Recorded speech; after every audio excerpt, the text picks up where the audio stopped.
exploration to avionics to in the car. That's how the progression has happened. So the rapid advancements that have happened in the automotive space are because of all the hurdles that were already cleared as part of avionics as well as space travel. And a lot of those capabilities have come into the car.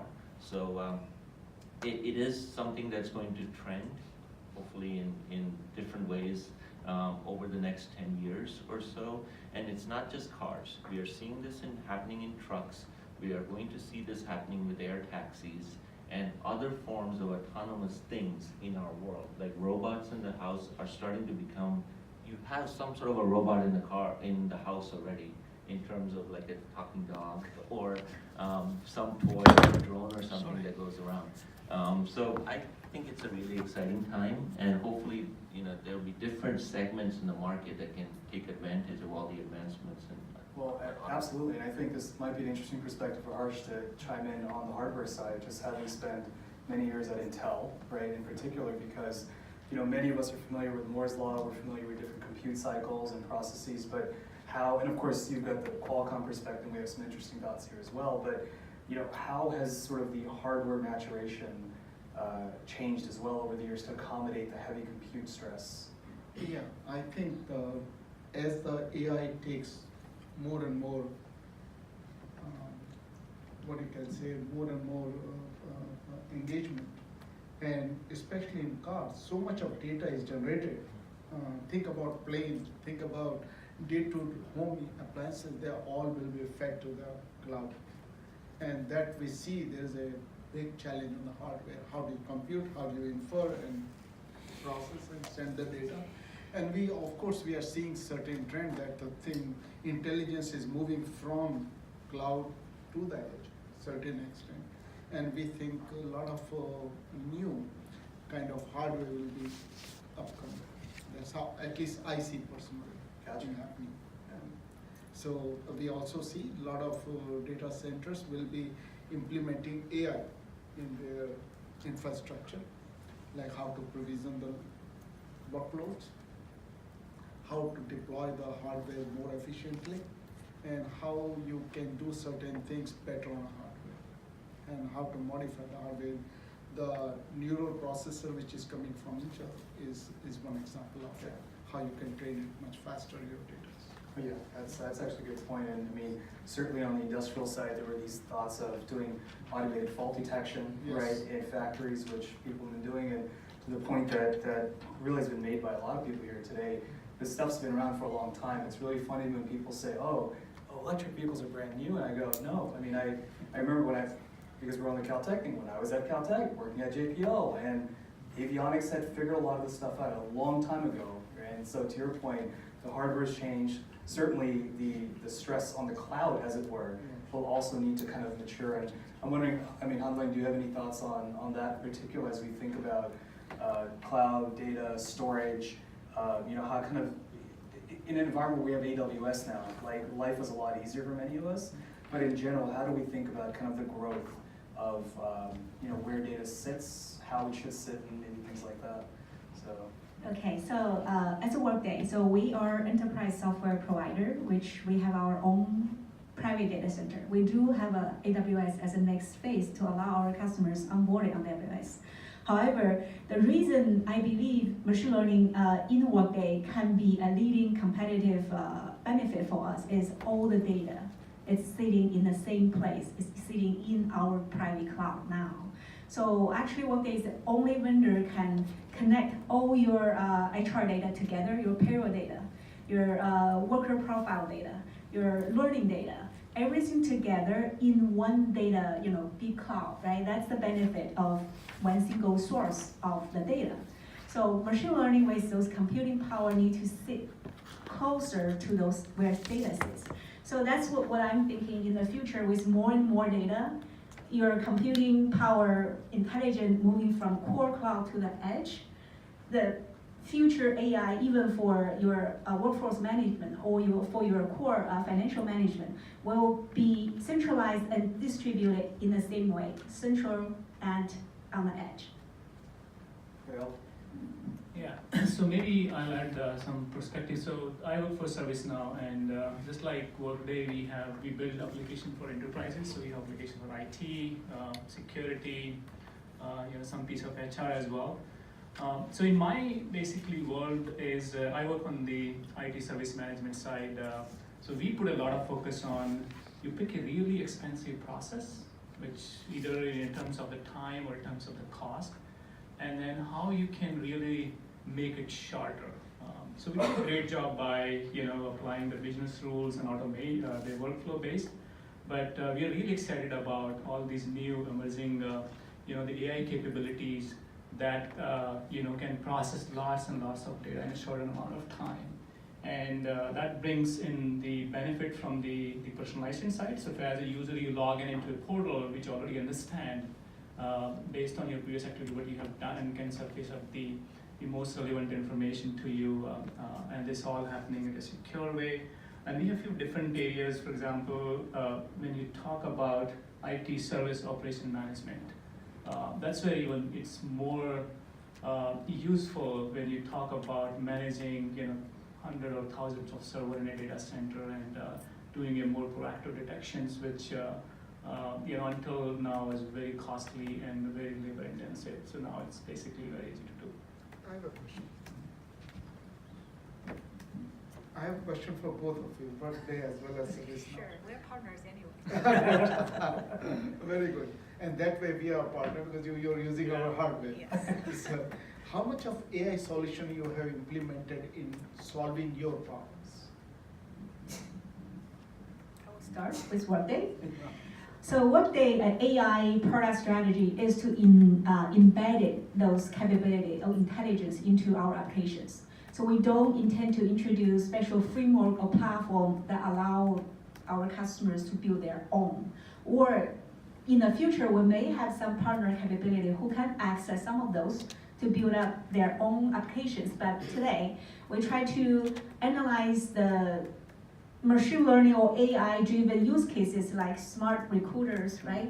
How you manage your career path, how we recommend learning, how we do your performance recommendation or evaluation based on the project status, based on the feedback, how we enable the career mobility using AI.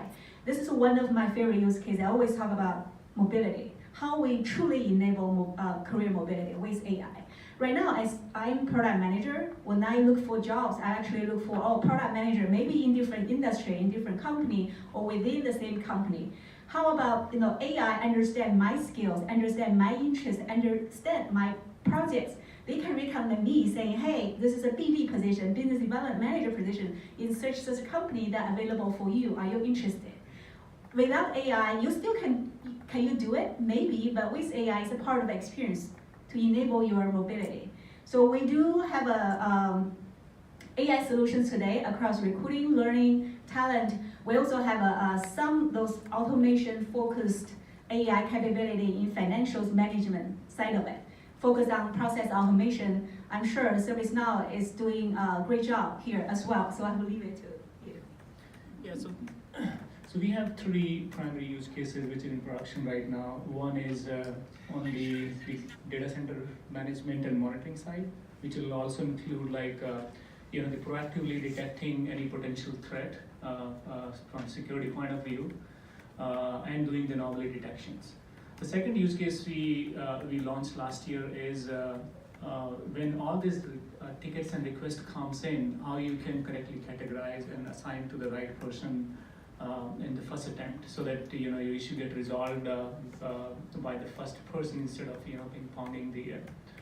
And the third one is more around these conversational chatbots, and we are getting good basically results in deflecting lots of the frequently asked questions or issues, so you can deflect them in a kind of a more self-service way.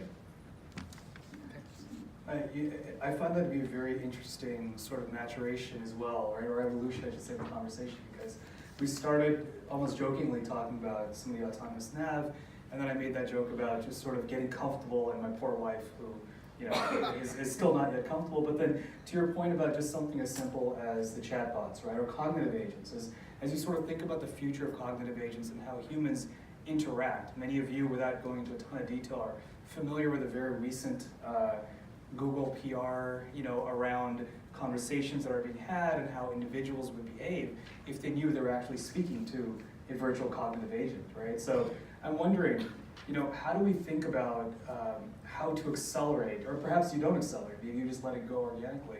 How do we think about the maturation of human cognition as well, alongside, wow, we have robotic processes, entities, and beings. And when you think about the future of AI, it just seems to me that whether it's workplace training and performance, right? Instead of meeting with your manager, perhaps you're getting an automated recommendation delivered to you on some strengths and weaknesses. I mean, how do we start preparing and thinking about these types of things? So I'll take it. So my thought process is, the world is changing. So we have to start adopting it. We basically learned about the autonomous car. We have so many other gadgets at our home. So very soon we'll be talking to our fridge, and so basically it's everywhere in our life. So I think we have to get used to it. I remember when first time I bought my Alexa, and this was 2 years ago, I said, no, this is not going to work. And then now here I am, I'm using, my kids are using. So I think once you have to really basically try it out and live with it, because some of these technologies are still kind of in research state and are evolving. But once they hit the or cross the chasm, then you see the magic. And we're already seeing in some of those like Alexa type use cases where you have 50,000 skills now. And there's so many companies who are productizing these voice recognition based technologies. Absolutely. Yeah, so that's my take. Maybe one way to look at it, which is what you both brought together, is how do you categorize your applications, right? With the car on the road, it is a mission critical application. It is a life and death kind of situation, given the circumstances and what kind of a use case it is. With what they describe and Manjeet and Anlin described is more of a day-to-day kind of use case from a professional standpoint. And what Harsh is talking about is Intel Inside, different things to make the brain's neurons work. But there is a tremendous social aspect in all of these elements. So just the way the cognitive abilities have evolved, we try to make the robots and the machines be like us. And that there's you feel closer to the environment. That's why Alexa, Cortana, those kinds of services work well, because it seems like we are interacting with something, not an alien, but something just a life form just like ourselves. And at least in the car space, we're seeing a lot of this evolve, where Alexa is obviously making itself to the car. There are quite a few companies that are trying to do that, where voice controlled commands, etc., not self-drive, but at least do different things in the car, tune to this station, put on this channel, check my seat belts, am I awake or not, warn me if I'm drifting off. Those kinds of things are human interaction. So at least from an autonomous as well as even the IoT, smart home perspective, when I was doing healthcare, one of the things that always hit me was when you do start doing chronic disease management as well as go into life sciences, at some point, healthcare has to be done for you. Then it makes a lot of sense. It's very hard for you every day to measure your blood pressure, or for a person who's struggling with diabetes to, take the pinprick. If I have congestive heart failure, step on the scale when I get up in the morning, check my fluid levels, etc. At some point, it's not, want of a better word, sexy. Okay, if it's done for you, then it makes a lot of difference. And I hope that the vision of AI that's shared on the panel is that over time it becomes a part of our lives and it's just done for us. It's a natural thing that ultimately helps to improve outcomes. Without us, yeah, we may have to spend for it, but if it's ultimately done for us, part of our lives, I think it'll make a difference. So one time when we had a meeting with our prospect, talking about our AI strategy. So we were thinking, okay, the future of AI actually happens when we don't talk about AI like today. AI is everywhere. That means it's not natural for us, right? It's not part of our daily experience. We're trying to see how we can help people to understand what AI is, what AI may impact our daily life, our professional, our personal life, right? So unless one day we just use our smartphone like our daily, it's a part of our life. So that's the future of AI. So back to where I am from HR base or core financial space, we found this is really challenging to communicate the evolving technologies that may introduce profound issue or impact on the trust. When we communicate between humans, we actually can judge. When we communicate with machine, we feel like there's a magic box. How we can communicate back to our end users, particularly for HR space. We are managing so much personal data. When we recommend anything, we have to really have a deep thought how we make sure we can trace back how we did this, then to provide that insight in addition to the recommendation to our end users. So for me, it's like, okay, we may introduce new job category like machine learning communicators, because we do need this to explain the results. Sometimes it's straightforward, it's binary, but many times it's very complex, and many times it needs the trust to you to move forward with AI.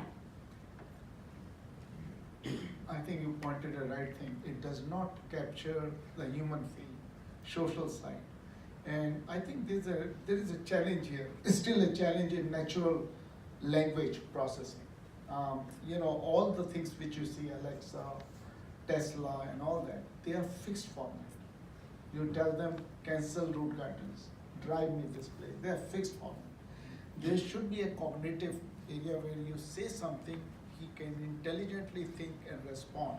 That's one area where I see. A second, you mentioned the trust and the human thing. Like if I'm sitting and talking in business to somebody, I need to see his demeanor and everything, and if it moves to the machine, it will be tough to do business. No, I think that's an amalgamation of unique but complementary perspectives, right, across all parts of the spectrum, which is there's technology, there's how you store it, what you do with it, and fundamentally the impact, of course now I'm blanking on the word, but sort of the empathy element as well, right, in all human interaction. How do we judge and assess risk?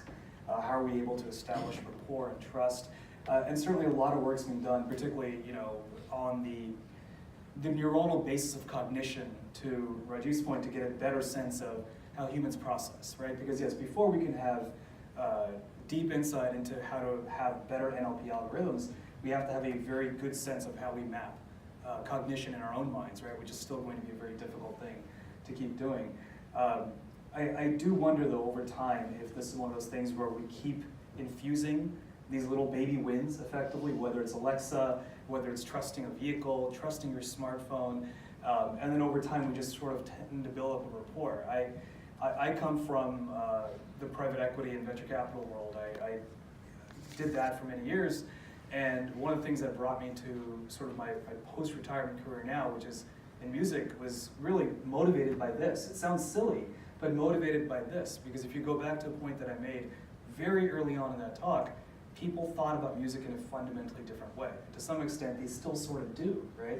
It's fun to go listen to an album, to browse through a collection of CDs or vinyls or cassettes, because it's a personalized discovery into what you like, how my taste might be a little bit different from Harsh, independent of our age or some other demographic factor that brings us together. So sort of the human need for personalization, trust, discovery, independence, autonomy, all these things are always going to be, I think, at the forefront of any decision that's made. And this probably segues to a very good point that I think we should probably discuss here as well as we think about the future of AI. I think Hanlon hit this on the head, right? This idea of new types of roles. If we think about the new economy, and if we think about sort of the new way of thinking about data, intelligence, AI, cognition, what are the needs going to be? What are the emerging needs where people have to be thinking differently, or start to think about new types of roles or positions? I mean, I can imagine, just as I'll close my piece of this, but for physicians are generally speaking not quantitatively oriented all the time. They certainly can be, but a big part of their training is qualitative assessment, and they have to be very good at it. But if we're talking about doing liquid biopsies and using recurrent neural networks for cancer detection across a wide range of patients, clearly we can't move to diagnosis right away. There needs to be a human empath, if you will, somewhere in the middle. Is that a new position? Is that a new role that lies with a physician? I don't know.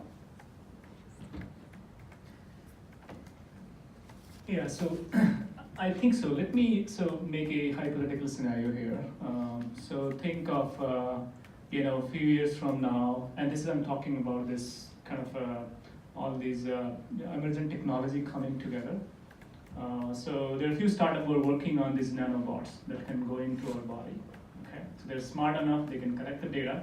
I think you touched base on this. They can, as you wake up, they can see, how is your cholesterol level, how is your nutrition level. Take that data, send it to a server, which is running your super AI.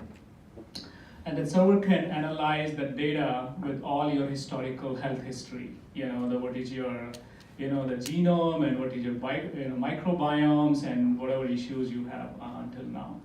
And then it can give you a more kind of a personalized prescriptive medication detected by a drone, comes to your doorstep. And of course, all this is secured by the blockchain. Or maybe, envision it a little further, the machine, your medication is being printed, from a 3D printer. You take the medication, you have the nanobot again, it takes whether, you get the benefit of it or not. If not, the feedback loops goes back to the AI, and then the AI gets smarter and smarter. I think coming back to your original question now, as we have these, the things, so there's one risk is, we're talking about are the people going to lose jobs who are doing some of these functions today? I think so that will happen because any type of automation that comes, now we're talking about AI-based automation, or we had a different form of automation. So the few roles that in my company that showed up in last year or so is we have a new role called conversational designer.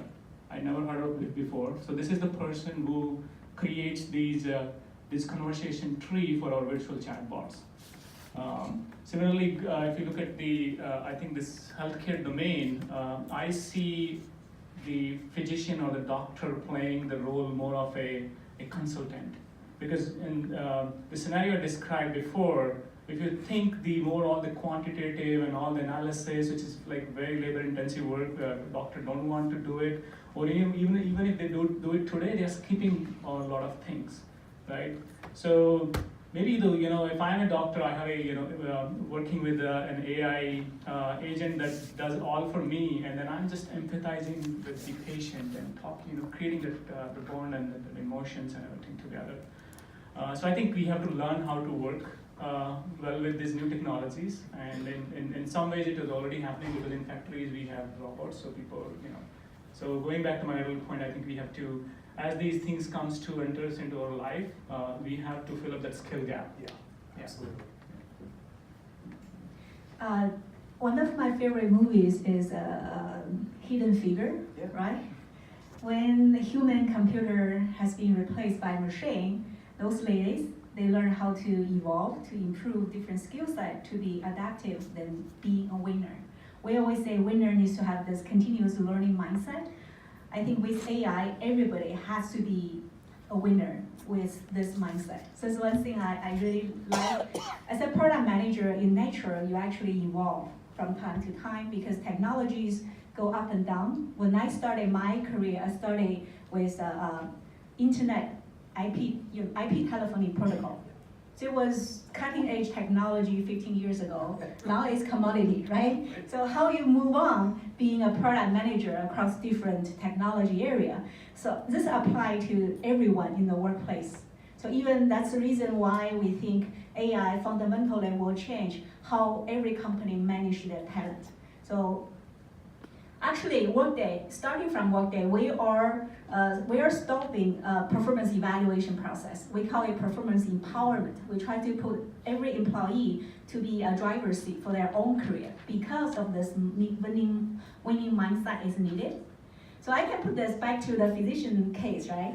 So we still need him or her because he can actually be a machine trainer in my view, right? Because every exam, he needs to make sure it's right or wrong. If it's wrong, he needs to provide feedback saying, hey, machine learning, machine did it wrong. As a part of the human in the loop, he is always needed.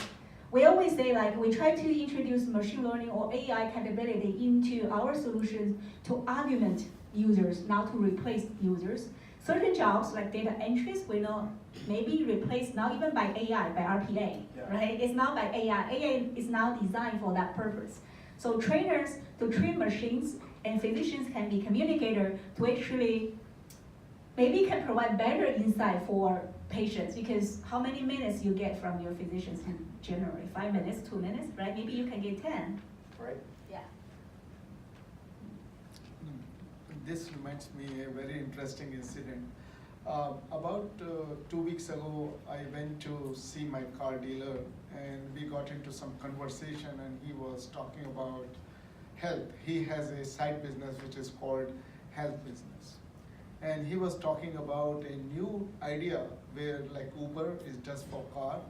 He wants to do Uber kind of model for his AI stuff, for his health business. And he wanted to deploy the AI. And I was just thinking that there are too many things which will come. AI is supposed to mean it wants to make our life much more easier and simpler. I don't want to carry anything in my pocket. I want to sit in my car, drive to the office, do my work, come home, everything should be in place. But that's not going to happen so easily. When you talk about the job evolvement, actually, if you look at it, I think both of you refer to the job. I'm looking from hardware perspective. We used to call it system solutions, right? Now we have a specialized AI solutions people. And this is evolution. As you go, means what was there, means I remember when we were designing 386, I was in a company in Intel. And we could never imagine that when Gordon put that graph, it was really difficult to imagine that, yes, this is going to happen. And today I see it, we are thinking, oh, that graph is over, where we are going right now. So all this is possible. I think the jobs are going to get evolved. They will change their name, they will change their nature, and they will get repurposed, and retraining needs to be required. I think that's what we're going to have. So I think all good points, right? Now, we live in the world of reality. So usually we say follow the money, right? Now, what happens when we go to this world is we have to follow the liability, right? Now, when decision making is given up from authorities who make the decision to others who are half human who are making the decision, where's the liability going to carry, right? So that becomes an important factor. There's the reason why regulatory authorities are in place are because of safety and issues which relate to how ethical, moral, as well as how do you manage a greater bond of things, and those will start factoring in more and more. Like if I approach it from autonomous driving standpoint, when you get to level 5 autonomy, who takes the insurance responsibility of the car, right? So right now the car companies are already saying it should be them because they are going to put the car on the road ultimately, and they are guaranteeing the car has full control. It doesn't need the driver anymore. So they will become the insurance providers. Well, who gets impacted? Insurance companies. Usually they carry the liability. Now, the car companies are going to take on greater liability. Where do they pass the liability to? To possibly the consumer, right? So that's how things will get looked at. I think there are certain jobs which will change, will be eliminated, which will transcend, but ultimately it becomes quantitative. from a qualitative measurement standpoint, right? It's the blending of, Absolutely. that's my 2 cents. Yeah, no, this is absolutely terrific. I mean, this is exactly the level of, I think, discourse we want to have here because, you know, a couple thoughts emerge, right? One is, it's very easy for any of us, and typically it's not necessarily us, it's someone in the media, to prognosticate about this amazing AI future, whether it's I don't want to do anything or nanobots. And of course, when you start looking at 2 things, one, the science, right, which is absolutely important, and 2, the money, which is also important, notwithstanding the human element and other things, you start to, you know, size these things against a chronological timeline. I think a gentleman asked earlier about, I think asked Rajiv about, you know, is that, or I'm sorry, I think you might have asked actually, is that level 5 going to happen? Is it going to happen in 2030, 2040? All these things converge because regulations are in play when you start to follow the money, because it does make sense to absolve individuals or organizations of liability in certain cases.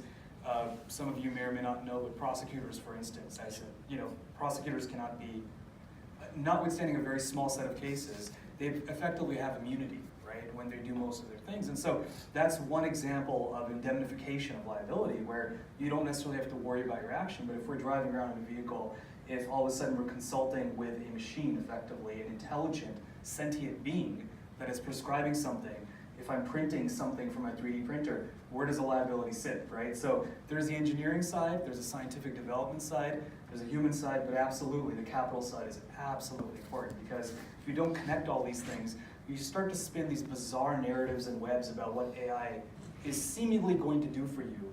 And at least in my experience, I serve on a fair number of boards and I do a fair bit of consulting, and it's really bizarre when people will come to us sometimes and say, you know, we're looking, hey SK, we're looking for a $4.5 million investment for this company. Okay, great, I get 15 of those a day. What does the company do? Well, it's great. They're basically going to go ahead and use AI to design how to walk through Disneyland. I'm like, okay, that's bizarre, right?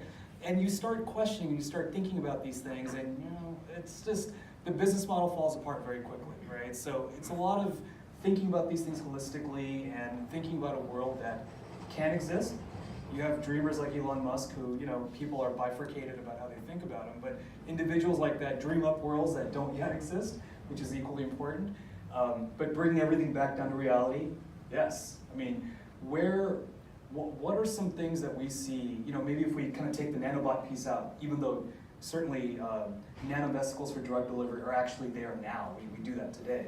We excite green fluorescent protein and it releases things once you hit it with a wavelength of light, and it releases drugs, you know, that are needed, therapeutic drugs in the body. But where are we in the next, I'd say, year? I mean, what are some of the biggest developments that we think might come from the methodology side, the hardware side, the software side? Fully autonomous nav is quite a ways away, but what are some big things that we might be able to look forward to the next 12 months? From my perspective, I clearly see that right now there are in data center provisioning softwares, and they are mostly trained. They are not very much automated. I clearly see there will be technology emerging where the workload comes in, it gets sized, and then the workload is distributed or provisioned optimally on things. Second thing, I see that, you know, this near data and far data, whenever you are processing very large big data, which you call it, to have the data near is very important to able to complete it. And there will be a technology which shall be available where it should be able to tell how far is the data, what it requires to run this data for certain amount of time, for especially mission critical areas. These are the 2 areas which I can see clearly coming. Yeah, so in our customer base, particularly, you know, the enterprise service management world, there's a lot of work happening how we can fill the knowledge gaps, whether when it comes to the, you know, the people's skills, or when it comes to you already have this knowledge stored in all these different diverse system, you know, knowledge base, community, your SharePoint, how you can, you know, using AI, when you get an incident or request, how we, and if I'm an IT agent working on an issue, how you can surface up the solution right to me, because there is a 90% chance a similar issue has already been resolved. So I think that's is certainly viable, and it's going to happen in 12 months. And I think that in terms of when you talk about like the ROI and the value realization, that will have a huge impact in terms of a lot of issues getting resolved quickly, helping in the improved customer satisfaction at a much lower cost. That's a critical point, right? I mean, I think in terms of how it affects all of us day to day, absolutely, customer satisfaction goes to retention, goes to less churn, right? Goes to keeping more engaged individuals in the workforce, for instance, at your company, right? So there's these practical things which have been going on forever. They're not necessarily new concepts, but I think our ability to accelerate that, now more than ever is becoming evident, and certainly in a lot of the stuff that we do, we start to see that on a day-to-day basis, right? Where, yes, humans are adapting because we've addressed certain skill gaps. We have a better employee retention rate because, again, we've addressed certain skill gaps. And so, to me, it keeps going back to kind of up-speccing, right? I mean, a silicon wafer fabrication engineer position is unlikely to go away in the next couple of years, but certainly there are elements through automation that have required individuals to change not only how they think about something, but up-spec and say, holy crap, I have to go learn this. I didn't learn this before, I've got to go figure it out now, right? And so that was just sort of a thought I had alongside this as well, is getting people to the point of augmentation, I think Hanlin mentioned, and to the point of skills gap that Manjeet mentioned, is getting people to grow alongside this path, right? Is really what I think a big societal challenge is, as opposed to, we're going to shut down this factory, this is going to go away, AI is going to take over, the robots are coming and you're left with nothing. That is a false narrative. That makes no sense. It's completely antithetical to reality. But unfortunately, if you watch CNBC long enough, you'll start to see elements of that thread come up again and again. So maybe in another 10 years you don't have panels like this. yeah, exactly. Because you don't have experts. Exactly. With the autonomous cars and stuff, there's a clear path, right? Because there's a plan and a path, and it's just technology getting better and better over time. So in my mind at least, anything which is procedural, AI lends itself very well to, because the algorithms are there. We've seen that in action maybe over the last less than 2 years, how SpaceX has managed to recover the launch vehicles, Yes. right? Yeah. They failed, but then they figured out the right numbers and the constants on this and the formula tweaking it there. Now they can catch it pretty much anywhere they want it, right? So it's very procedural from that standpoint. And but areas that need leaps of faith, healthcare is a great example of it. We don't know if all this data crunching will ultimately lead or become an elixir for success or solutions. IBM Watson 5 years ago was believed to be that particular elixir that can process every kind of data on the planet and churn out something equal to a panel of doctors. The jury is mixed right now. I mean, it's kind of not hitting some points of oncology, some points it's totally unsure. But what they have been able to kind of narrow it down to is that its recommendations pretty much match what doctors also think about particular cases, if the data fed into it was correct. If the data was off target, then its outcome is also off target. So I think the greatest leap of faith for AI kind of areas would be in healthcare, in possibly space exploration, or areas which have severe pain points that impact the human life. I think anything else which is procedural, AI will figure it out, jobs will shift, things will happen. But the unfortunate thing, fortunately, whichever way you look at it about humans, is that we, as Alan said, we tend to adapt very easily and we tend to judge.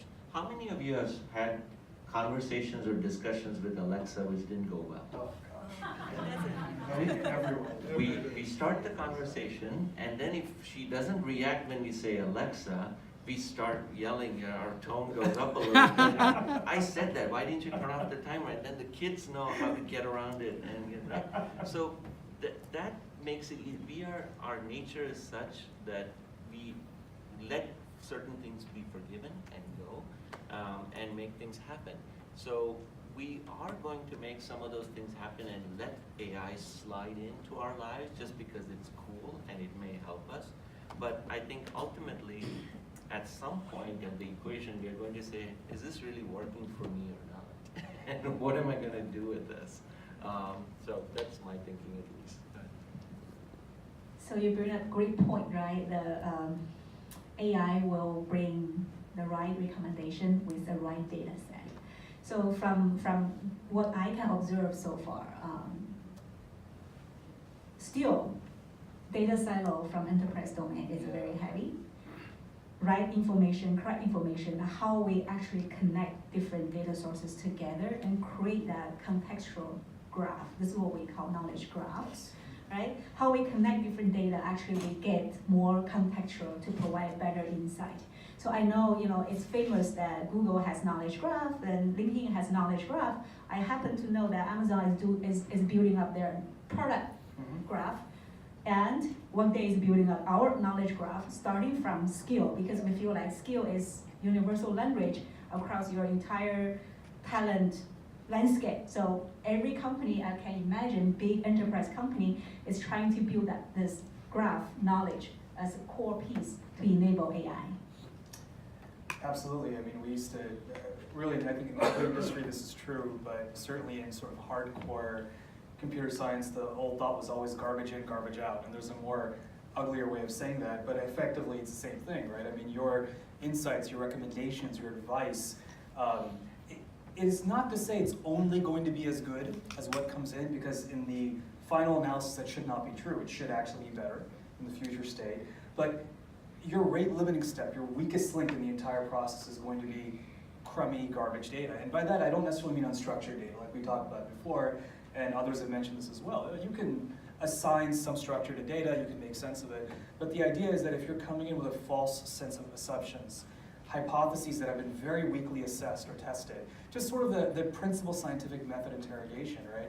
If you're trying to construct an experiment, a social experiment or an actual clinical experiment, to assess something that you feel should go a certain way, and this is the whole basis of clinical trials, for instance, well, guess what? You're going to bias your study. You're going to bias the integrity of the data that comes in. No amount of cleaning or structuring that data is going to lead to a better set of insights or conclusions. And so, again, we go back and find ourselves to what the heck are we trying to answer? What are we doing, right? What's our business purpose? What's our societal purpose? What's our human purpose? And again, this, on a personal level, what I'll always share is that these conversations are very fascinating to me because, again, I mean, we have couple folks here in this room, but as an undergrad, I remember looking at having a problem set where we had to look at images of Cassini, and we didn't call it AI back then, but we had a very simple exercise. Come up with some basic unstructured algorithms to go ahead and classify these images. This was 20 years ago, right? Yeah. So AI is not new, ML is not new, none of these methods or approaches are new, but we're in a golden state right now where we have processes, hardware that supports this, the right kinds of people, the right kinds of skills that are being shifted around, the right appetites from a societal perspective as well to say, let's see where this can take us. When I was listening to you and listening to Rajiv, the idea was coming, data ingestion. Yes. Is a very important thing. Yeah. In automotive data centers, they take out false data ingestion. So data ingestion, when they are doing, they should be checking it, whether data makes sense or not. In medical field, I don't know much about it, but I feel that some of the things they can check with the clinical trial, whether it makes sense or not, or should be used or not. Now, biggest problem I think in AI is that when your data set is small, can you use it? Can you make right conclusions? Yes. That's the key. If anyone here has ever read anything in the New England Journal of Medicine, it is almost laughable when a set of physicians will publish a study, right, that to your point, small data, I mean, you talk about, these amazing extrapolations about clinical disease states and things like that, and inevitably it's like based on a patient size of 6, right? So sometimes it's a practical limitation, but a lot of times in the medical community in particular, it is an absolute challenge in order to be able to extract meaningful insights from very small clinical data sets, which is being addressed through a variety of other methods as well. I mean, since we are trying to, let our imaginations run a little bit, in autonomous, we were talking about level 5, right? Basically, the car takes over, don't need humans anymore, let them have fun in the car, right? Now, if we take AI, if there is a autonomous level 5 for AI, and we let AI do its thing, right, then what can happen? Unfortunately, the people who are programming the AI are humans. And our thought processes get blended into how the AI morphs itself and the models that get created. I think some of you may have read about what happened at Facebook when they ingested a few models and they let the AI just run. And after a few weeks, they discovered the AI had created its own language and it was thinking in different dimensions, and they had to shut it down.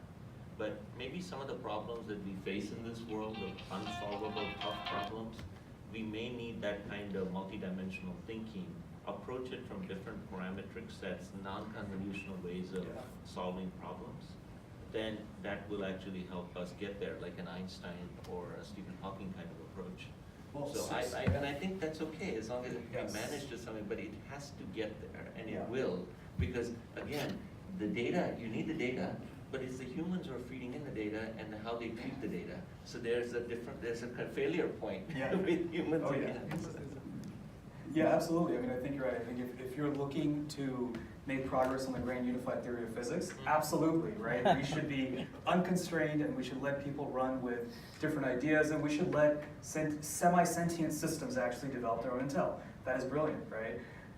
But yes, I mean, if we're trying to think about inventing new medical devices, or frankly, even something as simple as now I have access to use an earlier point that Manjeet made, now I have access to effectively all your systems biology data, how your microbiome works, what you're likely to run into from a risk factor perspective past the age of 55, how your cholesterol is likely to rise, and how that may be a leading indicator of cardiovascular failure in your 60s. Is that going to handicap your life insurance rate?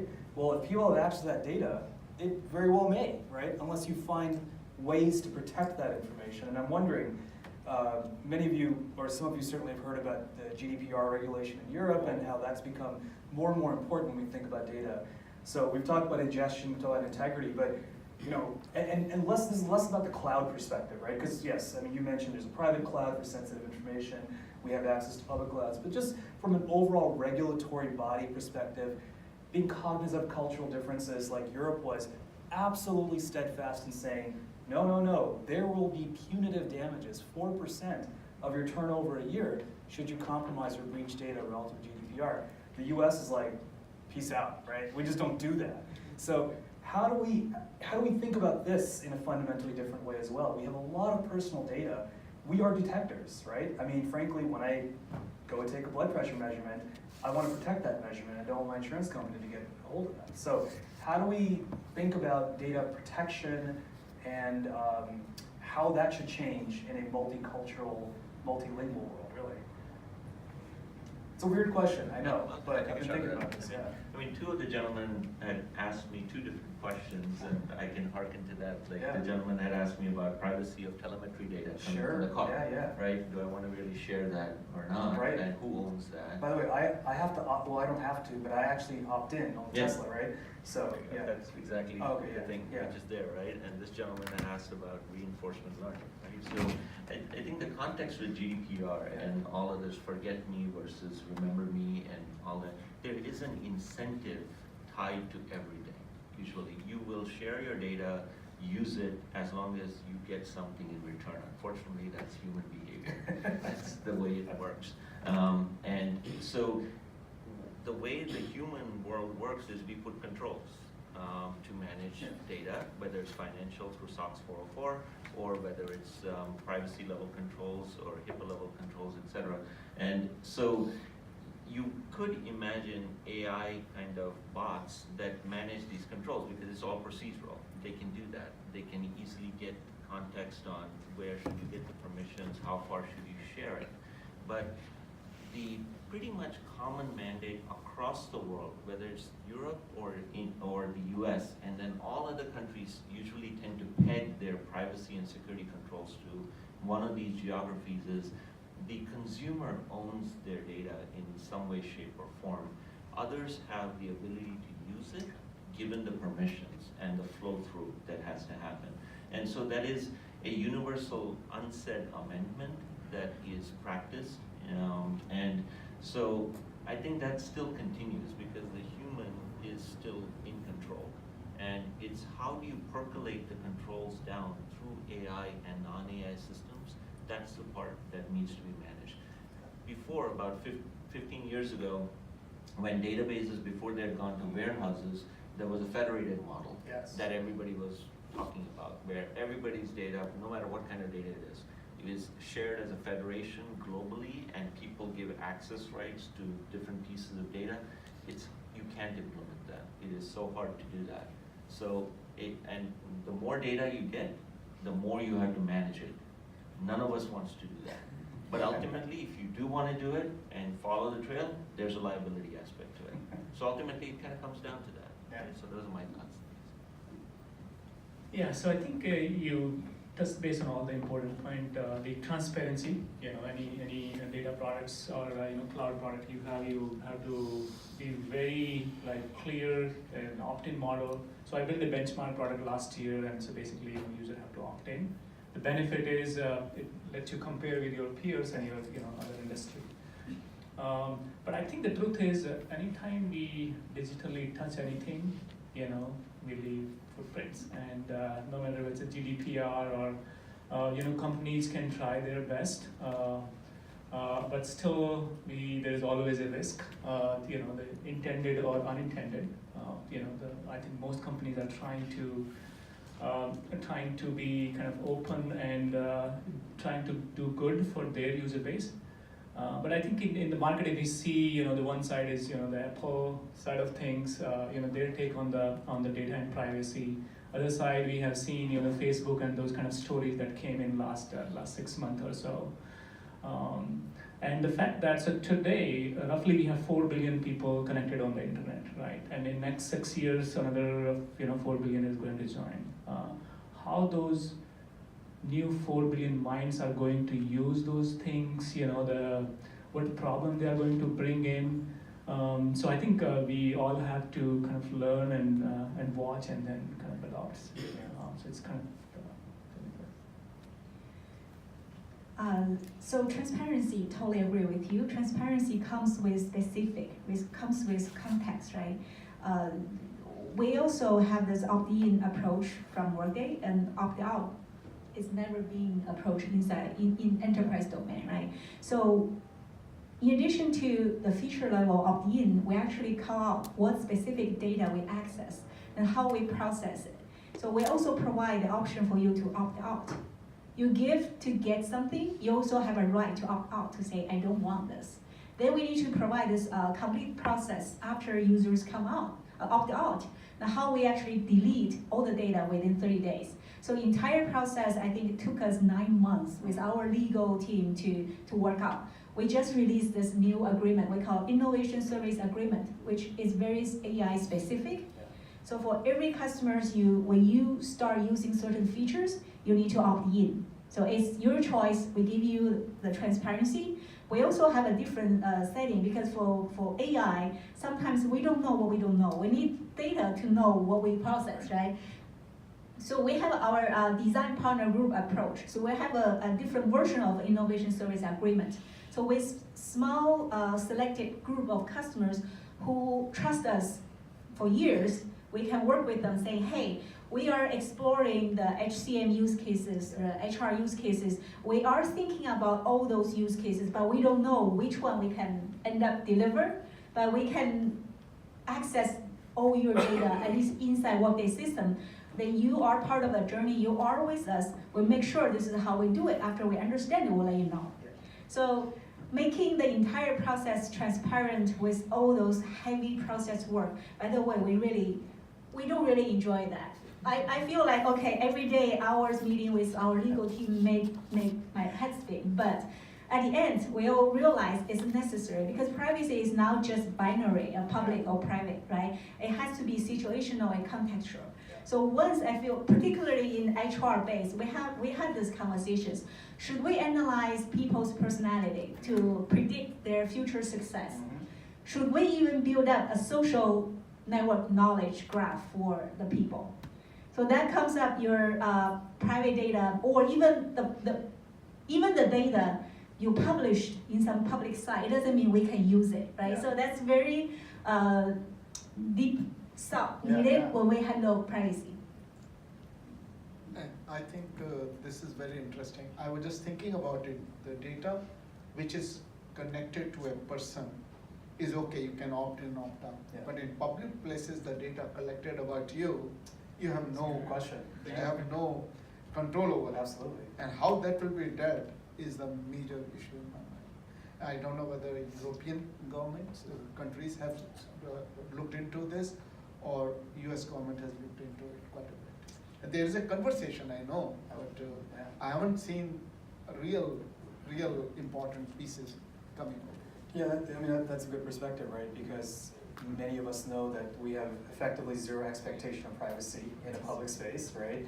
But now that we're going to be interacting in the near future with more and more sensors, and I mean this in a very broad sense, but with more opportunities to provide data, whether intentionally or unintentionally, right? I mean, we accidentally provide data as well. I mean, there are, to go back to an earlier example of things that are unsexy, there are a variety of things that are in place that are perhaps, particularly in the healthcare market, not fun, because one of the craziest pitches I had on my desk a couple weeks ago was a smart toilet, which many of you may have thought about, but you can imagine something as simple as going to the restroom in the privacy of your own home. But if you can start to specimen and assay what goes on in the toilet, I'm being very vague here, you can imagine that there's a wealth of information, right? But then how does that map over to if you use a smart toilet? in a Even public when you restroom? sit on a chair, you don't need Yeah, all I of mean, that. it's you know, these are interesting opportunities, because if you're managing a chronic health condition, that may be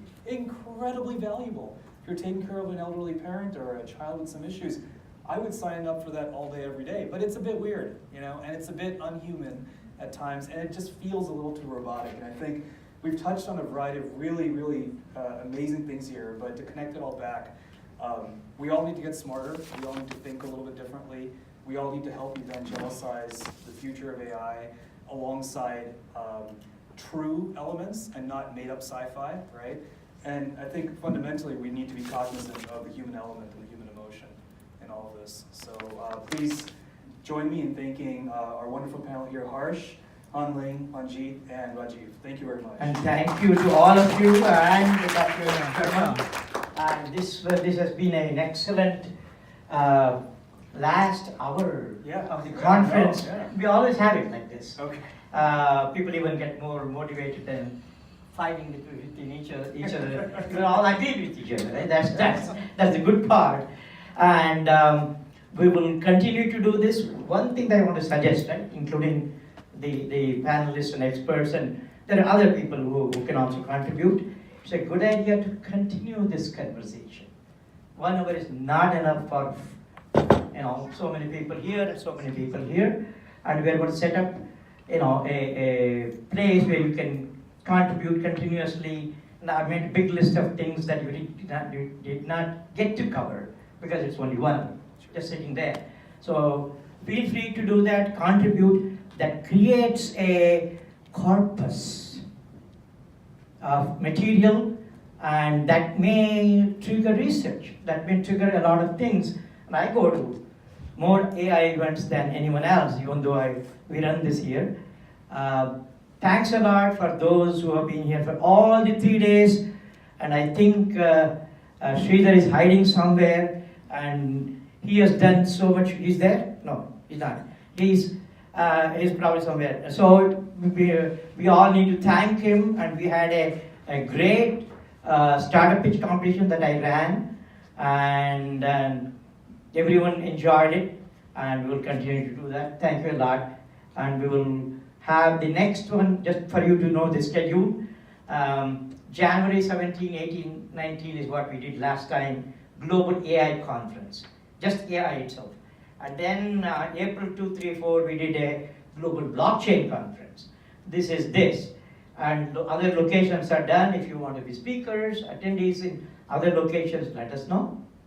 And if you want to connect to other AI researchers, I have a big list of who are all there, and so you can artificially connect to them. Okay, congratulations. Thank you a lot.